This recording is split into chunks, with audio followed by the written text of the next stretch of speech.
আল্লাহ তাআলার দরবারে দোয়া করার জন্য বলেছেন, ও দুনিয়ার বাবা, ও দুনিয়ার মা, তোমরা আল্লাহ তাআলার দরবারে দোয়া করবা, রব্বানা হাব লানা মিন আজওয়াজিনা ওয়া যুররিয়াতিনা কুররাতা আয়ুন ওয়াজআলনা লিল মুত্তাকিনা ইমামা। যদি তোমরা দোয়া করে আল্লাহ তাআলার কাছে ভিক্ষা হিসাবে আনতে পারো নেককার সন্তান, তাহলে তোমাদের আখিরাত ভালো, আর অন্তিম সময় বার্ধক্যের সময় আর পেরেশানি লাগবে না। ওই সন্তানটাই হবে তোমার হাতের লাঠি। দুনিয়ার মধ্যে চলাফেরার সময় দেখা যায় অনেকের মা বাবা, অনেকের সন্তান উল্টা পাল্টা চলাফেরা করে। সন্তান উল্টা পাল্টা চলাফেরা করার কারণে মা বাবা অনেক ব্যথিত হয়, কষ্টের মধ্যে পড়া যায়, মা বাবাকে কথা শুনতে হয়। এই জন্য এমন সন্তান দুনিয়াতে না চাওয়া, যে সন্তানের জন্য কষ্ট করা লাগে। হাকিমুল উম্মাত আশরাফ আলী থানভী রাহিমাহুল্লাহ তাআলা তিনি ফরমান, মা বাবা দুনিয়ার মধ্যে তিন কিসিমের হয়ে থাকে। দুই কিসিমের মা বাবা হইল অপদার্থ মা বাবা, আর এক প্রকার মা বাবা হইল বড় ভাগ্যবান মা বাবা। এর মধ্যে প্রথম প্রকার হইল ওই সমস্ত মার বাবা যারা সন্তান জন্ম নেওয়ার পর কোনো খোঁজ নাই, খবর নাই, মানুষ তাদের কোনো ভ্রুক্ষেপ করে নাই, সন্তানের প্রতি তারা লক্ষ্য রাখে না। এই জন্য যারা যে সন্তানগুলি জন্ম নিল, ওই সন্তানগুলি রাস্তাঘাটে পড়া কি করতেছে না করতেছে, নাকি স্টেশনে বৈশা গাজার মদ খাইতেছে, এমন কোনো খোঁজ খবর নেওয়ার মতো সময় যাদের নাই, এরাই হইল অপদার্থ মা বাবা। আরেক প্রকার মা বাবা হইল সন্তানের কেয়ার এত বেশি করছে, সন্তানকে এত আদর করছে, এত মায়া মুহাব্বতের মধ্যে পড়ে গেছে, সন্তান যা চাইছে তাই দিছে। ওই সমস্ত মা বাবারাও হইল পদার্থ মা বাবা। বলে যে কেমন গোড়া? হাকিমুল উম্মত আশরাফ আলী থানভী রাহিমাহুল্লাহ তাআলা তিনি ফরমান, কোনো ব্যক্তি যদি রসিক পাখি পালনেওয়ালা হয়, খুব সুন্দর গোড়া পাখি পালতে পারে, খুব সুন্দর গোড়া পাখির যত্ন নিতে পারে, হঠাৎ একবার দেখা গেল সেই ব্যক্তি একটা সোনা দিয়া স্বর্ণ দিয়া খাঁচা তৈয়ার কইরা ওই খাঁচার ভেতর পাখিটা ঢুকাইছে। যে খাঁচার দরওয়াজা হইল স্বর্ণের তৈয়ারি, যে খাঁচার চতুর্দিকে বেষ্টনী হইল স্বর্ণের, এই স্বর্ণের ভেতর থাকার পরেও পাখিটার কোনো খোঁজ খবর পরবর্তীতে নেওয়া হয় নাই। বলে কেন নেওয়া হয় নাই? এত দামি জিনিস দিলাম, এত দামি জিনিস দেওয়ার পরেও যদি পাখি অভুক্ত হইয়া, পাখি না খাইয়া যদি মারা যায়, তাহলে বোঝা গেল ওই সন্তান এরকম হয়ে গেছে। সন্তানের মতো পাখিটা যদি মারা যায়, তাহলে এই সোনার খাঁচা দিয়া সুন্দর করে ওই মৃত পাখিটাকে বাহির করবে। সন্তানকেও যা চাইছে তাই দিছে, মোবাইল চাইছে আইফোন কিনা দিছে, ওই মোবাইল দিয়া দুনিয়ার সব আকাম কুকাম করছে। ল্যাপটপ চাইছে, আইপ্যাড কিনা দিছে, কম্পিউটার চাইছে, দামি কম্পিউটার কিনা দিছে, ডিএসএলআর ক্যামেরা কিনা দিছে, আর 15 হুন্ডা কিনা দিছে। যখন আরো বড় হয়েছে প্রাডু গাড়িও কিনা দিছে। শুধু তাই নয়, পড়ালেখা করার জন্য, উচ্চ শিক্ষায় শিক্ষিত হওয়ার জন্য দূর প্রবাসে বিদেশ পর্যন্ত পাঠাইছে। কিন্তু মার বাবা সন্তানকে দিন শিখায় নাই, রাসূল শিখায় নাই, রাসূলকে জানায় নাই, আল্লাহ তাআলাকে জানায় নাই, ওলি আব্দাল গাউস কুতুব পীর মাশায়েখ কারা তাদেরকে জানায় নাই। কালামুল্লাহ না শিখায়া তাদেরকে এমন জাগতিক জ্ঞান শিক্ষা দিছে যে জ্ঞান তার আখিরাতেও কাজে আসবে না, দুনিয়াতেও তাকে শিক্ষিত শয়তানে কনভার্ট করে দিবে। এই জন্য হাকিমুল উম্মত আশরাফ আলী থানভী রাহিমাহুল্লাহ তাআলা ফরমান, এই দ্বিতীয় নাম্বার বাবা যদি সন্তানকে বেশি কেয়ার করছে, দামি জায়গায় রাখছে, পাখির মতো যদি সোনার খাঁচায়ও বন্দি করে রাখে, পাখিরে যদি খাবার না দেওয়া হয় তাহলে খাবার না খাওয়ার কারণে পাখি যেমনভাবে মরা যাবে, সন্তানও ধ্বংস হয়ে যাবে। দিন না থাকার কারণে আসাদ নূরের দলের সাথে তারা গিয়া যোগ দিবে, বাংলাদেশের মুরগি চোরা শাহরিয়ার কবিরের সাথেই গিয়া যোগ দিবে, নাস্তিক হয়ে বাহির হবে, তাদের ভেতরে দিন না, আল্লাহ তাআলাকে চিনায় নাই, আল্লাহ তাআলার ইবাদত করার জন্য উদ্বুদ্ধ করে নাই। এই হইল 2 নাম্বার পিতা। আর 3 নাম্বার পিতা হইল রে দুনিয়ার মুসলমানের দল। ওই পিতা, যেই পিতা নাকি লুকমান হাকিমের মতো সন্তানদেরকে নসিহত করছে, দিন বুঝাইছে, আল্লাহ তাআলাকে চিনাইছে, আল্লাহর ইবাদত করার কথা বলছেন, আর আল্লাহ তাআলার ভয় সন্তানের অন্তরের ভিতরে ঢুকায় দিছেন। ওই সমস্ত মা বাবারাই হলো ভাগ্যবান মা আর বাবা। এই জন্যই তো আল্লাহ তাআলার কাছে ভিক্ষা চাওয়া, ওগো আল্লাহ এমন সন্তান দাও, কামাই খাবো না, রুজি খাবো না গো আল্লাহ, মইরা গেলে সন্তান 2টা হাত তুইলা আমার জন্যে মাফ চাইবে রে আল্লাহ। এই জন্য এমন সন্তান তৈরি কইরা দেওয়া যাওয়া মা বাবার দায়িত্ব হইল, এমন সন্তান তৈরি করা যে সন্তান আমার বার্ধক্যের সময় আমার কেয়ার করবি, আমার যত্ন নিবি, আমার প্রতি খেয়াল রাখবে, এমন সন্তান তৈরি করা প্রত্যেকটা মা বাবার জন্য নৈতিক দায়িত্ব। প্যারে হাজিরিন, সৌদি আরবের মধ্যে একটি পত্রিকা আছে, যে পত্রিকার নাম হইল আর রিয়াদ। ওই পত্রিকার মধ্যে একটা সাক্ষাৎকার, একজন বিজ্ঞ হাকিম, একজন বিচারপতির সাক্ষাৎকার ছাপা হয়েছে। সাক্ষাৎকার ছাপার পরে যারা এই পত্রিকাটা পড়েছে সবার চক্ষু দিয়া পানি গড়গড় করে বাহির হয়েছে। কেমন একটা ঘটনা তিনি উল্লেখ করছেন সেই সাক্ষাৎকারের মধ্যে, চলুন শুনে আসি। ওই বিচারপতি বলেন, আমার কাছে যখন একটি মামলা আসলো, আমার কাছে যখন একটা মামলা আসলো, সেই মামলাটা পর্যবেক্ষণ করার জন্য যখন আমি খাতা কলমে হাত দিলাম, তখন দেখি ছোট ভাই বড় ভাইয়ের নামে মামলা করছে। বলে মামলার ধরনটা কি? বলে যে বড় ভাইয়ের কাছ থেকে মাকে ছোট ভাইয়ের বাড়িতে ফিরাইয়া দেওয়ার জন্য মামলা করছে। এই মামলাটা সাধারণ মনে হয়েছিল আমার কাছে, এই জন্য আমি মাকে, বড় ভাইকে এবং ছোট ভাইকে 3 জনকে আমি আমার আদালতে ডাকলাম। আদালতের দায়িকা আমি জিজ্ঞাসা করলাম ছোট ভাইকে, ও ছোট ভাই, তুমি কেন মাকে তোমার বাড়িতে নিয়ে যাইতে চাও? বড় ভাইকে বললাম, ও বড় ভাই, মায়ের কি বেশি সম্পদ আছে কিনা? মাকে তোমার বাড়িতে রাখলে মায়ের সম্পদ তুমি পাইবা কিনা? তখন সে বলতেছে, না গো আদালত, ও বিচারক, আমি তো এমন উদ্দেশ্য নিয়া আমি আপনার কাছে আসি নাই। বলে যে আমার মায়ের কাছে একমাত্র একটা স্বর্ণের আংটি ছাড়া আর কোনো কিছু নাই। স্বর্ণের আংটিটা হইল তাও অল্প দামের। এই আংটি ছাড়া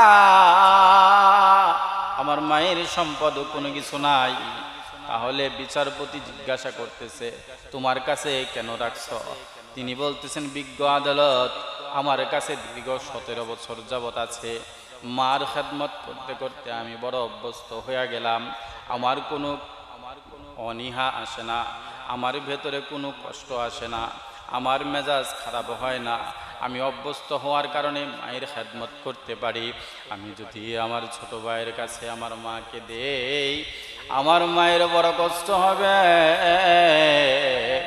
ছোট ভাইয়ের অভ্যাস নাই, ছোট ভাই মায়ের খেদমত করতে পারবে না, এই জন্য আমি আমার ছোট ভাইয়ের কাছে দেই না।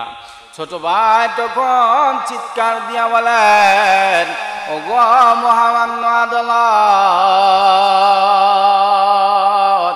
আমার বড় ভাই মায়ের খেদমত করিয়া তার জান্নাতের রাস্তা বড় সহজ করে নিতেছে। আমিও চাই আমার মায়ের খেদমত করা, আমি আমার জান্নাতের রাস্তাটা সোজা করতে। আল্লাহর নবী ফরমান, আল জান্নাতু তাহতা আকদামিল উম্মাহাতিকুম। ও দুনিয়ার মুসলমানের দলের রে, ও যুবকের দল, ও দুনিয়ার সন্তানের রে, আল্লাহ তাআলা তোর মায়ের পায়ের তলে তোর জান্নাত রাখছে। এই জন্য আমি আমার বাবার খেদমত করতে পারি নাই।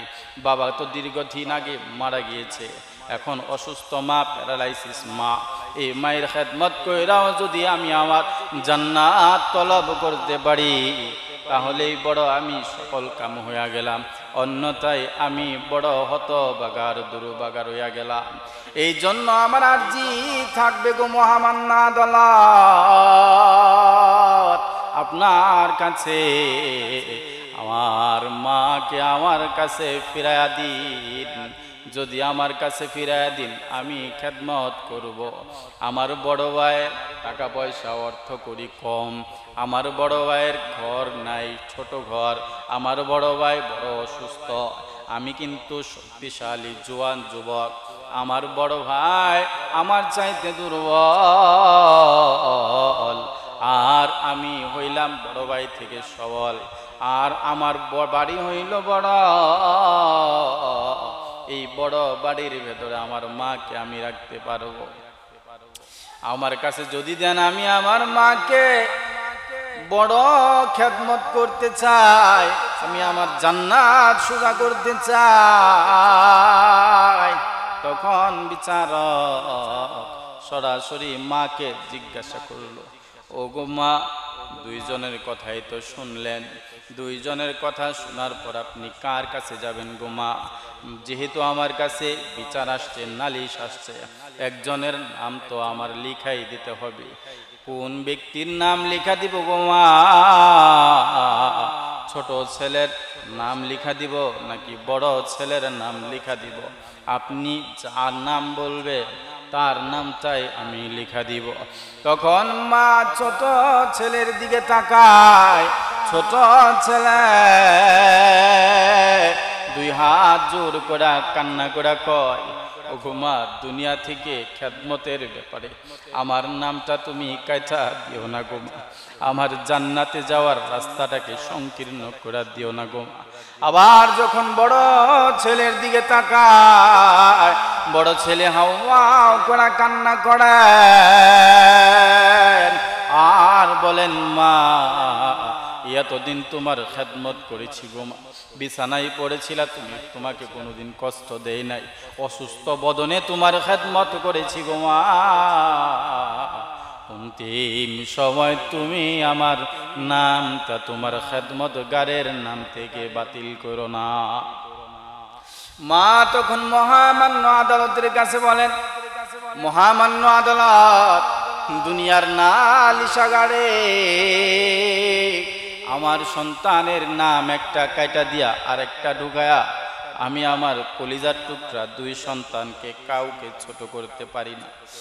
দুইটাই হইল আমার কলিজার টুকরা ধন, আমার নারী শিরা ধন। এদেরকে আমি একজনকে অপরজনের সামনে লজ্জিত করতে পারি না। আপনি যার নাম ইচ্ছা হয় তার নাম কাগজে লিখা দিতে পারেন। তখন দেখা যায় বিচারক তিনার অশ্রুসিক্ত নয়নে হালকা কলম নিয়া খাতার মধ্যে ছোট ভাইয়ের নাম লিখেন আর ছোট ভাইকে নসিহত করা দেন। ও ছোট ভাই, তোমার কাছে একটা কথা বইলা দেই, তুমি বড় ভাইয়ের দরবারে গেছো, মাকে চাইছো, মাকে না দিয়া তোমাকে নিরাশ করে দিছে, এই জন্য তুমি মামলা করছো। যখন কোনোদিন তোমার বড় ভাই তোমার কাছে যাবে, যাই মাকে চাইবি, তুমি দিতে দেরি করো না, বরং মাকে কোলে কইরা তুমি 2-4 দিনের জন্য বড় ভাইয়ের কাছে দিয়ে আসুয়া। বিচারক বলেন, এমন 2টা কলিজার টুকরা সন্তান যদি প্রত্যেকের ঘরে থাকে, তাহলে ঘর হইল জান্নাতের টুকরা,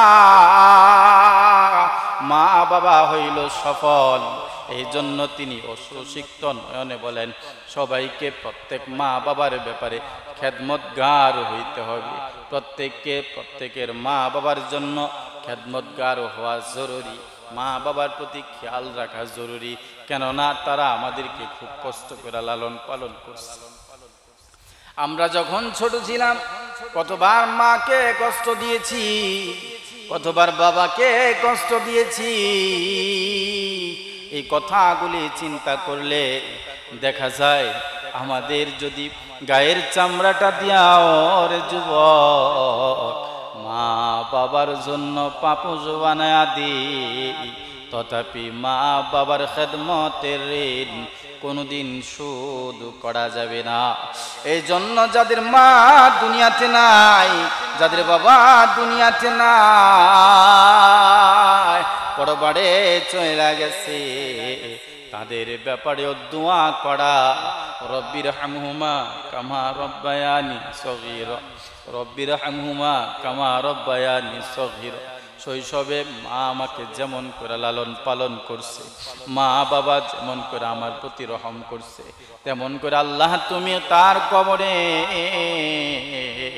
এমন কইরা রহম করো। অনেকেই তো মা বাবার কবরের পাশে দাঁড়ায়া গুনগুন করে নিজের মনের আশা ব্যক্ত করে, বাবা তুমি কেমন আছো ছোট্ট মাটির ঘরে, তোমার কথা হৃদয় মাঝে পড়ছে বারে বারে, মাগো তুমি কেমন আছো ছোট্ট মাটির ঘরে, তোমার কথা হৃদয় মাঝে পড়ছে বারে বারে, মাগো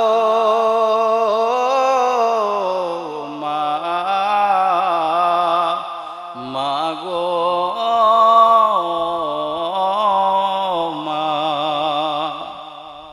কত আদর কত স্নেহ তোমার কাছে পেলাম, সব কিছু হারিয়ে আজকে নিঃস্ব হয়ে গেলাম। কত আদর কত স্নেহ তোমার কাছে পেলাম, সব কিছু হারিয়ে আজকে নিঃস্ব হয়ে গেলাম। ভালোবাসি তোমায় মাগো বুকটা যে যায় ছিঁড়ে, তোমার কথা হৃদয় মাঝে পড়ছে বারে বারে, ও মা গো মা, মাগো মা। এভাবে সন্তানরা যখন কান্নাকাটি করে কবরের পাশে হৃদয়টা খান খান হয়ে যায়, কার জানি মা নাই, কার জানি বাবা নাই, এভাবে কান্না করে চোখের পানি ফেলায়। এই জন্য মা বাবার প্রতি যত্নবান, মা বাবার প্রতি যত্নবান হতেই হবে আমাদেরকে। আমরা যদি মা বাবার খেয়াল রাখি, তাহলে পরবর্তীতে আমাদের সন্তানরা আমাদের প্রতি খেয়াল রাখবে। এই জন্য মা বাবার খেদমত আল্লাহ তাআলার আইনের মধ্যে একটা হইল, ওয়াকাদা রব্বুকা আল্লা তা'বুদু ইল্লা ইয়্যা। আল্লাহ তাআলার ইবাদত করার কথা যেভাবে বর্ণনা করেছেন, আল্লাহ তাআলা বলেন ওয়াবিল ওয়ালিদাইনি ইহসানা, মা বাবার প্রতি যত্নবান হওয়া, মা বাবার খেয়াল রাখা, মা বাবার খেদমত করার কথাও আল্লাহ তাআলা বলেছেন। এজন্য মা বাবার খেদমত অবশ্যই জরুরি। মা বাবার খেদমত করলে, আজকে যদি মা বাবার খেদমত করি, পরবর্তীতে সন্তান আমার প্রতি যত্নবান হবে। এজন্য মেরে দোস্ত ভাই বুজুর্গ, কবরে যে মা আছে কোন অবস্থায় আছে আমি তো জানি না। আরে নেককার সন্তান যদি দুনিয়াতে রাখা যায় তাহলে তো মা বাবার প্রতি খেয়াল রাখবে, মা বাবার কথা বলবে। আর যদি কবরের মধ্যে যাওয়ার আগে নেককার সন্তান না রাখা যায় তাহলে তো হতভাগা, দুর্ভাগা, আমার মতো কপাল পোড়া দুনিয়াতে। একটা সন্তান যদি নেককার রাখা যাইতে পারে তাহলে সদকা জারিয়া, এই সন্তান যতদিন পর্যন্ত নেক আমল করবে কবরের মধ্যে আমার যেতেই থাকবে, যেতেই থাকবে। সন্তান মারা গেল, নেক আমল কাউকে শিক্ষা দেয়া গেল, সন্তানের কবরেও যাবে, আমার কবরেও যাবে। এজন্য সদকা জারিয়া হিসাবে মানুষ মারা যায়, আমল করতে যদি কবরের মধ্যে আমল করে কোনো ফায়দা হবে? কবরের মধ্যে আমল করলে কোনো ফায়দাই হবে না। কোন কোন কিতাবের মধ্যে উল্লেখ আছে যে আল্লাহ ওয়ালা কিতাবের মধ্যে লিখেন যে কবরের মধ্যে এমন একজন মাইয়াত শুয়ে আছে যে নাকি কোরআন, যে কালামে পাক 30 পারা কোরআন, এই কোরআন একবার দুইবার নয় 5000 বার খতম করছে। সুবহানাল্লাহ, সুবহানাল্লাহ বলতে তো মুখ দা বাইর হয় না, কারণ সুবহানাল্লাহ বললে তো অনেকটা মুখ লড়ান লাগে নাকি, তো সুবহানাল্লাহ বলতে হবে মাঝে মাঝে, আলহামদুলিল্লাহ বলতে হবে। এই জন্য একবার দুইবার নয় 5000 বার কোরআন খতম করছে। এক আল্লাহর ওলি পথের মধ্যে যাইতেছেন, পথে যাইতেছেন, তখন দেখতেছে সূরাতুল মুলুক তেলাওয়াত হইতেছে। সূরাতুল মুলুক, তাবারাকাল্লাযী বিয়াদিল মুলক, এভাবে তেলাওয়াত শুনতেছে। কোথা থেকে আসতেছে? আশেপাশে লোক নাই, একটা ডিবি দেখতেছে, অর্থাৎ একটা উঁচু জায়গা দেখতেছে, টিলা দেখতেছে। ওই টিলার মধ্যে থেকে কান পেতে দেখতেছে যে না, এখান থেকে তেলাওয়াতটা আসতেছে। তখন জিজ্ঞাসা করলে এখানে কে? তখন আল্লাহ তাআলা তার সাথে কথা বলার ব্যবস্থা করে দেন। বলতেছেন তুমি যে তাবারাকাল্লাযীর কথা শুনা সুবহানাল্লাহ বলছো, এই সওয়াবটা তুমি আমারে দাও। বলে কেন? এই সুবহানাল্লাহর সওয়াবটা যদি তুমি আমারে দাও তাহলে যে আমি এখানে বসা একবার দুইবার নয়, সূরাতুল মুলুক একবার দুইবার নয়, সম্পূর্ণ কোরআন 5000 বার তেলাওয়াত করছি, এটা দরকার হলে তুমি নিয়ে যাও, কিন্তু তুমি যে একবার বলছো সুবহানাল্লাহ, এই সুবহানাল্লাহর সওয়াবটা আমারে দাও। এই জন্য মেরে দোস্ত ভাই বুজুর্গ, কবরে যদি যারা থাকে তারা যদি আমল করে শেষ করে ফেলে তাহলে কোনো কাজ হবে না। দুনিয়াতে যদি আমরা আমল করি, দুনিয়াতে যদি সুবহানাল্লাহ বলি, আলহামদুলিল্লাহ বলি, কোরআন তেলাওয়াত করি, তাহলে এগুলি আমাদের কবরে যাবে। কিন্তু সদকা জারিয়া যদি কিছু রাখা যায় তাহলে সেটাও আমাদের কবরে যাবে। বলে কিভাবে? যে শায়েখ জাকারিয়া রাহিমাহুল্লাহ তাআলা তিনি তিনার কিতাবের মধ্যে উল্লেখ করেন যে কোন এক আল্লাহর ওলি এক কবরের পাশে দিয়া যাইতেছে, কবরের পাশ দিয়া যাইতেছেন, বিশাল বড় কবর, গণকবর। গণকবর বুঝেন তো নাকি? সবাই একসাথে যেখানে কবরস্থ করা হয়, অর্থাৎ এলাকাবাসী সবাই মুর্দেগান এক জায়গাতে কবর দিয়া রাখে। তো এই কবরের পাশে দিয়া যাইতেছে, তিনি দাঁড়ায়া দোয়া খায়ের করলেন, সূরা ইয়াসিন পড়লেন, সবরে সানি করলেন, পড়ার পর আবার তিনি তিনার খানকায় চলে গেলেন। খানকায় গিয়া যখন ঘুমাইছেন, আল্লাহ তাআলা স্বপ্ন যুগে স্বপ্নের মাধ্যমে আল্লাহ তাআলা ইলহাম করে দিয়েছেন। ইলহামের মাধ্যমে দেখা যাইতেছে যে তিনি লক্ষ্য করে দেখতেছেন যে দুইজন ফেরেশতা আয়েশা কবরস্থানের মধ্যে যে তিনি যে আমলগুলি করছেন এই আমলগুলি কবরের মধ্যে বন্টন করে দিতেছেন। বলে কিভাবে বন্টন করতেছেন? যে সারি ধরাইছে, একেবারে লাইন ধরাইছে, লাইন ধরায়া যে একের পর এক আসতেছে, একের পর এক সওয়াবগুলি নিয়ে যাইতেছে কবরে। কিন্তু একজন বৃদ্ধ মহিলা, একজন মাকে দেখতেছেন যে কবরের মধ্যে বইসা রয়েছে, সে আসার কোনো নাম গন্ধ নাই। তখন তিনি জিজ্ঞাসা করতেছেন, আল্লাহর ওলি জিজ্ঞাসা করতেছেন, ও মা, তুমি এখানে যাও না কেন গো মা? তখন ওই মা বলতেছেন, ও হে আল্লাহর ওলি, আমি ওই সিরিয়ালে যাওয়ার কোনো প্রয়োজন মনে করি না, আমার সওয়াবের দরকার আছে, তবে আমি সওয়াব এখানে বৈশাই পাই। আমার একটা কলিজার টুকরা সন্তান নারী সিরাধন দুনিয়াতে রাইখা আসছি, সে বাজারে ব্যবসা করে, সে মস্ত বড় ব্যবসায়ী, কিন্তু যখন মাল বিক্রি করে তখন চুপিসারি কাজ করে দুনিয়ার, কিন্তু যখন সে অবসর সময় পায় কোরআন তেলাওয়াত কইরারি আমি মাটার কবরে সবরে সানি করে দেয়। ওহে আল্লাহর ওলি,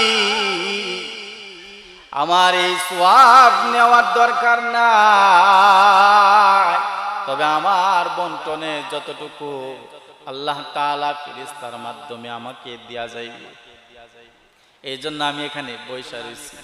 এই সওয়াব তো আমার দরকার নাই, আমার তো এর চাইতে বড় বড় সওয়াব আল্লাহ তাআলা দিয়া থাকেন।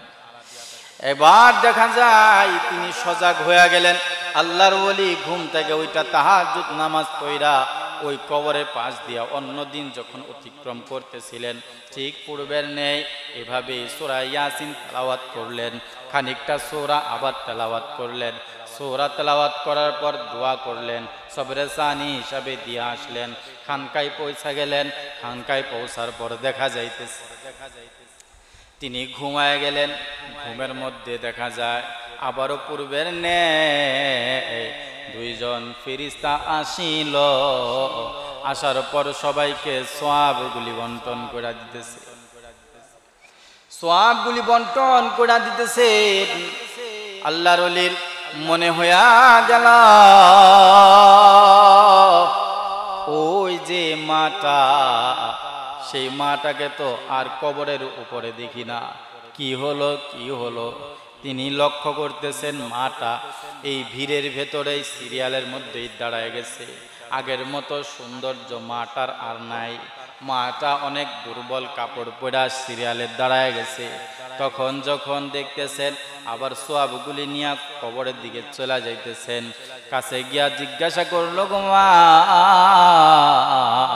পূর্বে একবার তোমাকে দেখলাম, তুমি খুব সুন্দর কাপড় চোপড় পরা আছো, ও গো মা আজকে দেখলাম তুমি খুব একটা দুর্বল কাপড় পরা তুমি সিরিয়ালের মধ্যে দাঁড়াইছো কেন গো মা, জানতে পারি?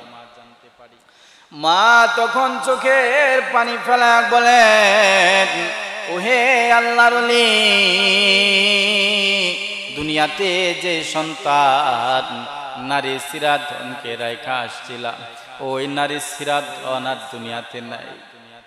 ওই সন্তান কিছুদিন হলো মারা গেছে, আমার কবরে সবরে সানি পাঠাইবার মতো কেউ তো আর নাই দুনিয়াতে, দুনিয়াতে আমার নাম নেওয়ার মতো আর কেউ নাই, এই জন্য আমার কবরে আর সওয়াবগুলি আসে না। তুমি যেহেতু গতকালকে রাত্রি কালামুল্লাহ তেলাওয়াত করছো রে আল্লাহর ওলি, এই জন্য আজকে নিতে আসলাম কিছু সওয়াবখানি। কবরওয়ালা যদি নেককার সন্তান রাখা যায় তাহলে দেখা যায় যে এই সন্তানগুলি যদি নেক আমল করে তাহলে এর একটা অংশ মায়ের কবরে অটোমেটিক চলে যায়, মার কবরে অটোমেটিক চলে যায়। এই জন্য মেরে দোস্ত ভাই বুজুর্গ, মা বাবা হিসাবে আমরা আমাদের দায়িত্ব সন্তানগুলিকে খেয়াল কইরা দিন সম্পর্কে বুঝানো, দিনের তালিম দেওয়া, তরবিয়ত দেওয়া, এগুলি বুঝানো। যদি বুঝাইতে পারি তাহলে আমাদের আখের বড় ভালো হবে। আর সর্বশেষ এই সন্তান আমার হাতের লাঠি। এক সাইকুল হাদিস বাংলাদেশে বর্তমানে জিন্দা, জীবিত। তিনার বাবা কিছুদিন আগে গত হইল মারা গেছেন, কিছুদিন আগে বলতে বেশ কয়েকদিন হয়েছে, কিন্তু বাবা জীবিত থাকা অবস্থায় বাবা যখন প্যারালাইসিস হয়ে গেছে তখন বাবার খেদমত করার সময় কোনো একদিন বাবার গায়ে একটু চোট লাগছে, একটু ব্যথা লাগছে। বাবা তখন সহ্য না করতে পারা সন্তানের কোমরের মধ্যে একটা লাথি মারছে, বলে এক সাইড প্যারালাইজ আর একটা সাইড ভালো, যে সাইড ভালো ওই সাইড দিয়া বাবাকে যখন ধাক্কা, সন্তানকে যখন ধাক্কা মারছে তখন বলে আমার কোমরের মধ্যে বড় বড্ড ব্যথা পাই। এই ব্যথাটাই অনেকক্ষণ যাবৎ ছিল।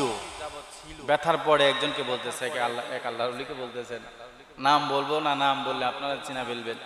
তাকে বলতেছেন, ভাই এই যে গতকালকে বাবার খেদমত করতেছিলাম, বাবা তো আমাকে একটা লাথি মারছে। বলে বাবাকে লাথি, বাবা যে আমার লাথি মারছে, পরে আপনি কি করছেন বাবাকে? বলে কিছু করি নাই, তবে কিছুক্ষণ পর বাবা যেই পা দিয়া আমার লাথি দিছে ওই পাটা একটা চুমা দিচ্ছে। বাবাটারে যে পা দিয়া লাথি দিছে ওই পাতে আমি চুমা দিছি আর বলছি, বাবা আমার পা দিয়া ছোটবেলায় কত লাথি তোমারে দিছি, তুমি তো কোনোদিন আমার পার মধ্যে একটা আঘাত করো নাই, আজকে তুমি অপার কষ্ট পাইছো বাবা তোমার খেদমত করতে, বাবা তুমি আমার মাফ করে দিও, তুমি একটু ব্যথা পাইছো বাবা তুমি আমার মাফ করে দিও। সন্তান বলেন ওই দিন বাবা যে আমাকে দোয়া দিছেন এরপর থেকে অদ্যবধি পর্যন্ত আলহামদুলিল্লাহ সারা বাংলাদেশ আমাকে চেনে, বাবা আমার জন্য দোয়া করছেন। বাবার দোয়া মায়ের দোয়া বৃথা যায় না, এজন্য বাবার দোয়া মায়ের দোয়া মুস্তাজাবুদ দাওয়া সন্তানের জন্য। বলে কোন পীর মাশায়েখের দোয়া আল্লাহ তাআলার কাছে পৌঁছতেও মাধ্যম অর্থাৎ পর্দা লাগে, দেরি লাগে, আর মা বাবার দোয়া আল্লাহ তাআলার কাছে পৌঁছতে কোনো দেরি হয় না। আল্লাহ তাআলা ওই সমস্ত মা বাবাকে কবুল করুক, তাদের কবরকে জান্নাতের টুকরা বানাক যারা নেককার সন্তান দুনিয়াতে রাখছেন। আর আমাদেরকে আমরা যারা বাবা আছি সবাই চেষ্টা করব আমাদের সন্তানকে নেক আমল এর তালিম দেওয়া, তরবিয়ত দেওয়া, আর আল্লাহ তাআলার কাছে ভিক্ষা চাইব, আল্লাহ এমন একটা সন্তান দাও যে সন্তান আমি মরে গেলে পরে কি করবে, দোয়া করবে। এই জন্যই তো তিনি কবি বলছেন, এমন সন্তান দে রে মাওলা, এমন সন্তান দে কামাই খাওয়ার আশা নাই, মইরা গেলে দোয়া করবে যে। এমন সন্তান দে রে আল্লাহ, এমন সন্তান দে কামাই খাওয়ার আশা নাই, মইরা গেলে দোয়া করবে যে। আল্লাহ তাআলা আমাদের প্রত্যেকের ঘরে ঘরে এমন সন্তান দেও যে সন্তান আমি মারা গেলে পরে দোয়া করবে। ওয়া আখির দাওয়ানা আনিল হামদুলিল্লাহি রাব্বিল আলামিন ওয়া মা আলাইনা ইল্লাল বালাগ। আসসালামু আলাইকুম ওয়া রাহমাতুল্লাহি ওয়া বারাকাতুহু।